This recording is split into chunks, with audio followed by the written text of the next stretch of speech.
बायोटर्बेशन with and without soil फेना। बायोटर्बेशन ये होती है कि आपने जो प्लांट के रेजिड्यूज हैं, पौधों के, कपास की छड़ियाँ हैं पीछे खेत के अंदर रह गई हैं, चावल की पराली है,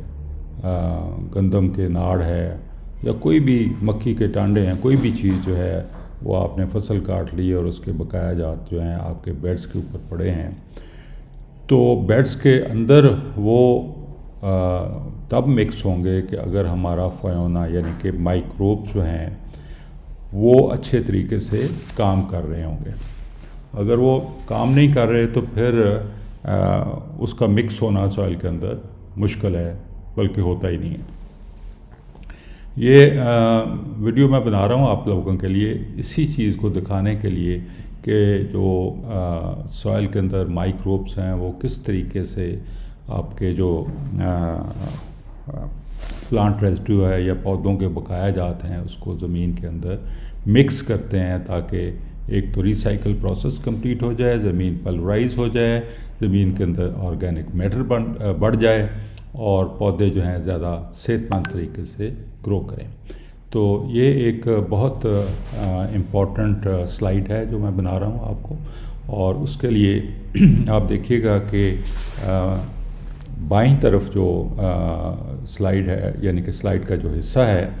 उसमें उसको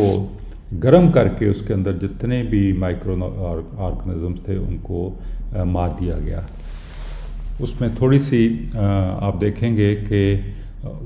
फंगस जो है उसके कुछ हिस्से बच गए थे और वो आपको नज़र आएंगे, और दाईं तरफ जो है उसमें हर चीज़, हर वो फायोना यानी कि हर माइक्रोब्स जो है वो मौजूद है, उसमें अर्थवर्म, हर चीज़ जो है वो मौजूद है। और आपको ये स्लाइड दिखाएगी कि किस तरीके से दोनों चीज़ें अमल करती हैं, यानी कि अगर ज़मीन का हल चला चला के ज़मीन को पानी में डुबो के और फिर आपका प्लांट रेजिड्यू पर पड़ा है तो वो किस तरीके से उसको वो मिक्स नहीं होता, वो ऊपर से ही बर्न कर जाता है। और दूसरा जो है वो जहाँ जिसके अंदर हमने जो सॉइल के अंदर निज़ाम है, सॉइल के अंदर माइक्रोब्स हैं उनको बचाया है, और वो किस तरीके से फंक्शन करते हैं कुदरती तरीके से। तो ये दोनों